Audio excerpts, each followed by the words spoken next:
Welcome to the WOOP process. Now, this is one of the key processes I'd love you to use throughout the program. It will really help you get results.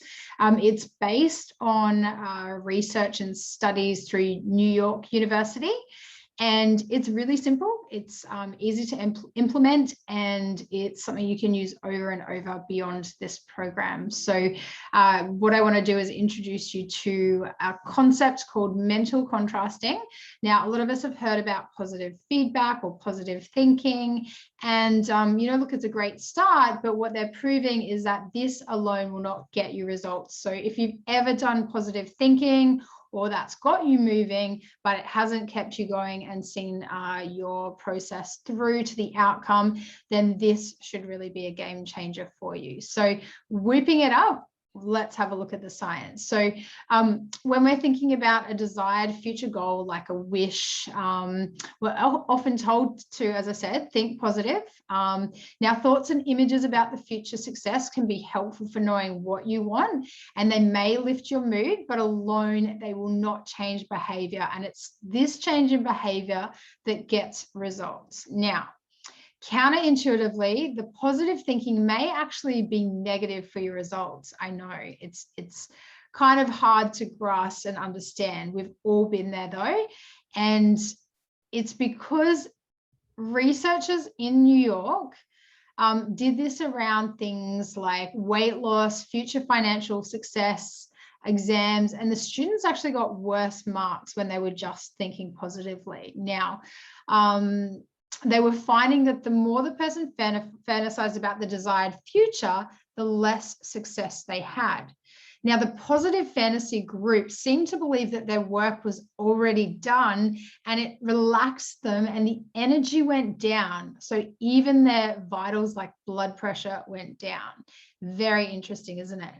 Now, experiments show that positive fantasies are great to begin with our needs, because this is important because it forms the basis of our why. So there's definitely no need to throw out the positive thinking. It's just we want to use this powerful tool together so we can actually get the follow through. So if people feel purposeless, they will fantasize about a purpose. And we really want to give people, rather than fantasy, the energy to implement them. Now, you do this by complementing it from the start with contrasting. Now, this is where we introduce including the obstacles that stand in the way. And this is what I called earlier mental contrasting. So it's mental contrasting of the future with the current reality. And I suggest you do this after you find your why, so that positive thinking, as I said, has its place. And then you go back to setting your goals through this process. Now, so what is mental contrasting? Mental contrasting, the principle is imagining a desired future, experience it in the mind, and then juxtaposing against the actual obstacle that could come up. So what is it about me that hinders me from reaching my goals? If this obstacle is surmountable, I will follow through. I'll try and realize this and I'll take action. So do you see how it works? If you have the goal and outcome and then you see what the obstacles will be, you will get more energy to come up with a way to overcome that. So if the obstacle is too formidable, and you can do this through the process and discover this, then you can A, adjust your wish, B, you can postpone your wish, or 3, you can let go of your wish rather than throwing it all in and not continuing through the process you need to get the thing that you want. So it helps set priorities, and you're ensuring that this goal is achievable and doable. So before I teach you this easy to use method of mental contrasting, let's just tap into some more benefits that you'll receive by using it. Now, like I said, this is going to be great, not just for this program, but for everything in life. You can teach it to your friends and family as well, because it's that simple. So we'll go through that shortly.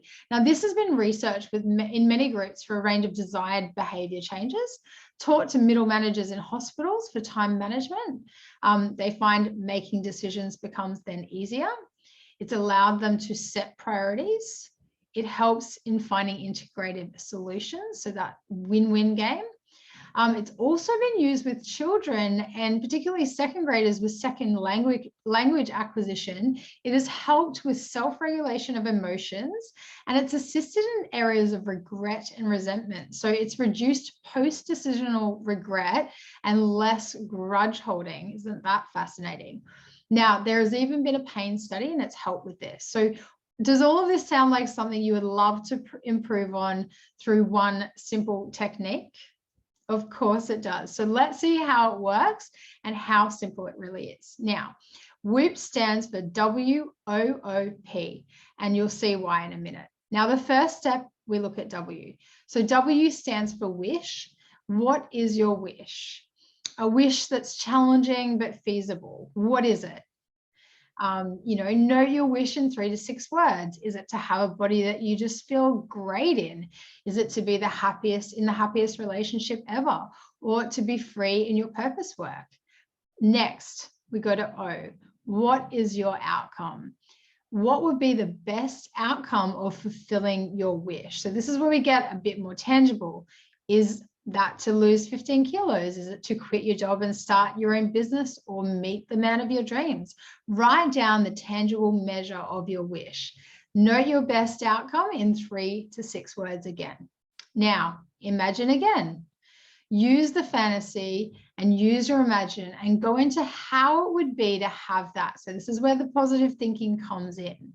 See it, what will it look like, and how will it feel? Now we go to O, the second O.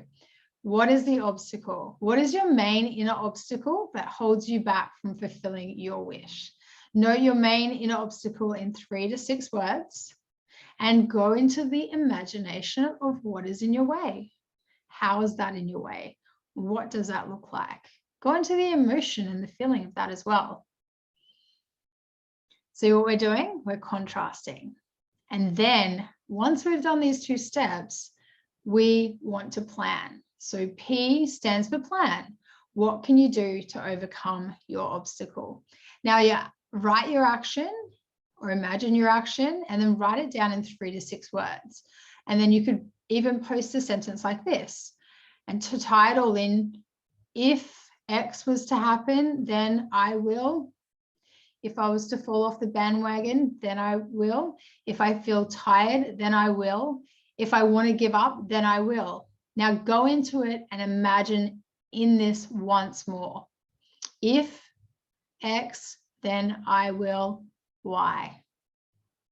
Now, congratulations. That is all you have to do for this process. You can now use it anytime and at any stage of your journey. So just remember the 3 mechanisms of mental contrasting. Firstly, it's cognition.